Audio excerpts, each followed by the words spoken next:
So, you're looking to build a PC parts list, but you need somewhere to start. Right here, I have PC Part Picker, which is a super useful website for building a PC parts list. They give you all the different categories of hardware you're going to need, and you can easily put together a list. They'll tell you what's compatible with what you've already selected. Very useful.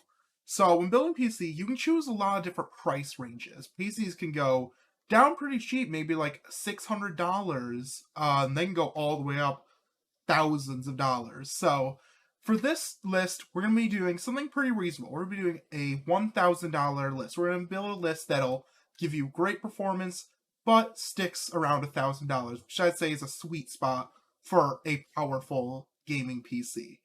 So we're going to go here, select all of our parts, and by the end, we'll have a list for a nice gaming PC. So when you're building a PC, you're always going to start with the CPU. CPU is basically going to determine how the whole rest of the build is going to go. So when it comes to CPUs, there's two main platforms, that being Intel and AMD. You'll have AMD's Ryzen series, Intel's Core series are the main ones. So there's a couple differences between them. The big one being Intel's much better at handling single tasks. It's way more efficient in that, where Ryzen is more efficient when it comes to handling multiple tasks. So it's really up to you on like kind of what you want with that. For me personally, I like Intel. I've had a good experience with them, no issues. I don't know, I just like Intel. It's worked well for me. So their price is also pretty good. That's why in this list we're going to be going with the Core i5-10400F. So this one here, we're going with it. It's got 6 cores, 12 threads, at $130 for that. It's a very good price. It's a good CPU. It'll work very well in this system. Next up is the CPU cooler. Your CPU, when it's running, generates heat, so you need something to cool it. So some CPUs actually come with coolers, like many Intel and Ryzen both come with them. But the issue can be, on the lower end stuff, it works. But as you get higher end, the CPU coolers may not work as well. So it's good to have a different CPU cooler. So there's 3 main types of coolers you'll see here.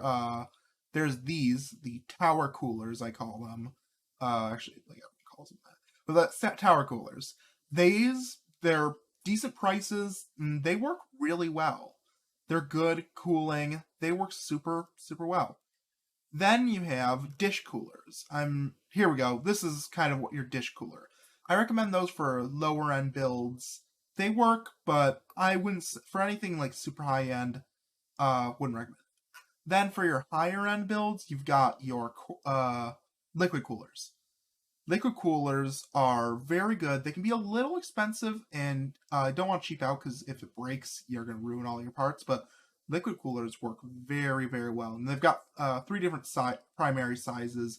You'll typically see either 120, 240, or 360. That's your main sizes. For this build, we're going to be going with a tower cooler because we want to keep it still to like 1,000, and tower coolers they can be just effective as liquid coolers. They still work very well. So we're going to go with the Cooler Master Hyper 212 Black. Now, selecting a motherboard may seem simple at first, but it's not quite that much. So to start, you're going to look at the form factor. You've got 3 main form factors being Mini ITX, Micro ATX, and ATX. Mini ITX are going to be your smallest motherboards, meant for much smaller, small form factor systems. If you want like a very small PC, you're going to go with Mini ITX. Then for more mid-range, I'd say go with a Micro ATX board. They're bigger than a Mini ITX, but smaller than an ATX board. I personally have used a lot of Micro ATX boards. They work very well, and they're nice. But if you're going with a more expensive system, you have the money to get a bigger case, I would go with an ATX motherboard. ATX motherboards have they have much more compatibility. They're bigger. They're just much nicer. So after that, you want to look at compatibility. That's the core thing. Motherboards don't offer their own performance, but they do have BIOS, which can really mess up compatibility. So when looking at whatever site you're buying a motherboard from, you want to make sure it has the right BIOS that'll work with your system. For example, this one here, if I click on it, like we are, add to my list, it says it's compatible, but to see notes. So it'll be compatible with the rest of our system. I made sure all these parts I'm going to put on this list work with this motherboard. But there is one thing to note. Because we are on a 10th gen Comet Lake CPU, we won't get the top M.2 slot. So right here, we've got our motherboard. There's two different M.2 slots. One in the open, right behind our GPU, one up top here. This one only works with the Intel 11th gen, which is Rocket Lake. Well, we're using Comet Lake, so we can only use this bottom slot. So it's always good to keep in mind, see what's compatible, find what works best with your CPU. So we got that there, and then we'll move on. So after we've selected our motherboard, we want to go look and try and find memory or RAM. Now, on this list, we're going to be looking for Ddr4 Ram. That's most common you're going to see is Ddr4. Lots and lots of gaming PCs use that. DDR5 did release recently, but it is quite expensive. It's only compatible with the newer Intel generation, so you're going to want to go and try and find this. So when you find DDR4 RAM, you want to try and look at the speed. So I'd recommend for 3200 megahertz and up.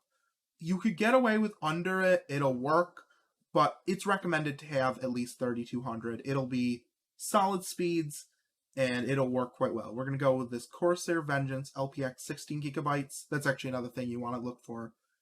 Absolutely recommend for gaming, get a 16 gigabyte kit, not 8. You could go 32 if you want to spend more money on it, but I'd say go with a 16 gigabyte DDR4 3200 kit. So there it is. Okay, next we're going to do storage. Now, when it comes to storage, there are three main types of storage. M.2 SSDs, 2.5-inch SSDs, and hard drives. So at this current day, I would always say go with an SSD as your main drive. The speed is just incomparable. SSDs are so much faster, and they're going to really help when running your PC and booting it up. So for this build, we're going to go with a Western Digital SN550. Right here, we'll put that on our list. And we're also going to go with a hard drive to add plenty of storage. Hard drives, as much as they shouldn't be a boot drive, they work very well as a secondary drive to store games or whatever else you need to store. So that's why we've got both an SSD and hard drive. You'll put your Windows on this, and then all your games and whatever on this, and you can even put some on here too. So you think, oh, we're going to do video cards next. We're actually going to go past that, and I'll explain that in a moment. We're going to go do case. So cases are really like aesthetic. It really doesn't matter what the case is. There are some things to look for. So the big thing you want to look for is airflow. Cases with mesh fronts are what you're primarily looking for. A lot of times if it's glass or plastic or something like that, it can cause issue with cooling your parts because there's not good airflow. Take, for example, the NZXT H510. It's a nice case. I like this case a lot, but the only airflow is a vent on the side of the case, which is not optimal, especially for a higher-end build. So that's why, for this, we're going to go with a Cooler Master. Let me find it real quick. This one, the Cooler Master Masterbox MB311L. This is a case that I've used, works really well. It's got a mesh front panel. I just like it a lot. And of course, our motherboard's micro ATX, so it'll fit it perfectly. So we're going to go with that case. So one thing I forgot to mention that's still very important is the form factors. So you've got mini ITX, micro ATX, and ATX is your main form factors.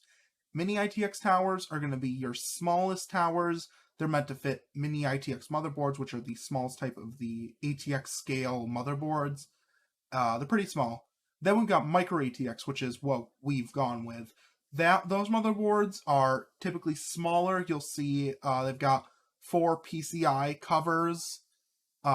They're smaller, they're nice, they work pretty well. And then you've got your ATX, which are your full ATX motherboard cases, and those are meant for a full ATX board. You can put a mini ITX or a micro ATX board in them, but it's not going to look very good. It's good to keep to whatever board you got, keep to that size factor case. But it's really, again, up to you on what you want to do with that. I recommend, though, if you're going micro ATX, get a micro ATX case. Then we'll have a power supply. Now, the power supply is one thing you never want to cheap out on, and you want to make sure you get a good one. Because if your power supply fails, take your whole system with it. So I recommend making sure you have the right wattage and choosing a good efficiency rating. So that's why on this, we're going to go with this Corsair RMX. It's 80 plus gold, which is pretty solid efficiency for this build. It's fully modular, so what that means is there's 3 different types you'll see power supplies when it comes to modularity. Is you've got your non-modular, which means all the cables that are going to come with the power supply are connected to the power supply. Semi-modular, meaning you might have some cables like your motherboard power and stuff, but there's other cables you can attach.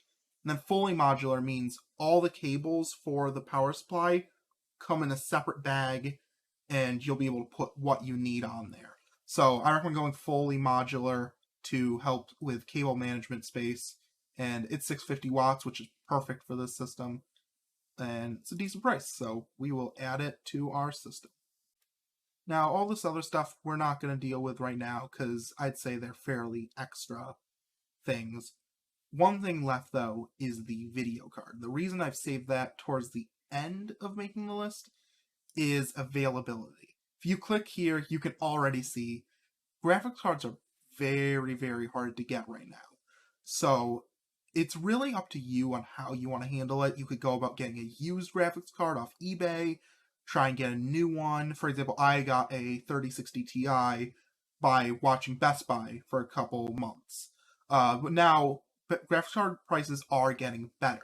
They're becoming much more in stock, still a bit expensive, but it's getting much, much easier to find them. So I'm going to make this list thinking in the best case scenario, you go to Best Buy, you find a restock, and you get an RTX 3060 Ti Founders Edition. The 3060 Ti Founders Edition, for its base price of $399, is an insane graphics card. It is amazing. Highly recommend it. Of course, it's not going to be easy to get at this price, but that's optimally what we'd like. But there are other options. One thing I realized I forgot to mention is graphics card platforms. So with graphics cards, you got 2 different primary brands, NVIDIA and AMD. So you'll have your Radeon and GeForce cards. So in basically any case, go with an NVIDIA GeForce card. The Radeon cards very, very rarely match up in performance and features. I've heard people having driver issues. Overall, I'd say if you can choose it, go with a GeForce card. But if you're really trying to get a card and you just cannot manage find NVIDIA card and you just really want a graphics card, AMD cards suffice. Some of them are decent, like the RX 6600 XT. Just make sure you're getting a good price on them. They're not terrible. They work. I would just, if you can, I'd recommend getting an NVIDIA graphics card. And there you have it. A full PC parts list. As you can see, there's a couple things we left out here. We've got operating systems. The reason I put that is you'd put something like Windows 10 in here, which you pay for. You don't actually need to pay for Windows 10, though. You can get free Windows 10. You'll just have a watermark that says, please activate Windows. You'll be missing features. That's up to you. I know a lot of people who just use that free copy of Windows. Some people buy it. And yeah, and the rest is just peripherals, which I may do a video in the future on. But for now, really up to you on what you want, since they don't affect the performance, really, of your PC. That's really what we're focusing on, is the PC. But here we are. We got $1,000 list. I may, even, for now, I'm going to remove the GPU here. 641. Again, I put the 3060 Ti there. May be hard to find for you. Choose whatever you want. But that's basically the process of making a list. Just make sure you do your research, know what you're getting, because if you choose the wrong parts, you could run into issues. So that'll be all. Like and subscribe if you enjoyed the video and found it helpful. And I'll see you in the next video.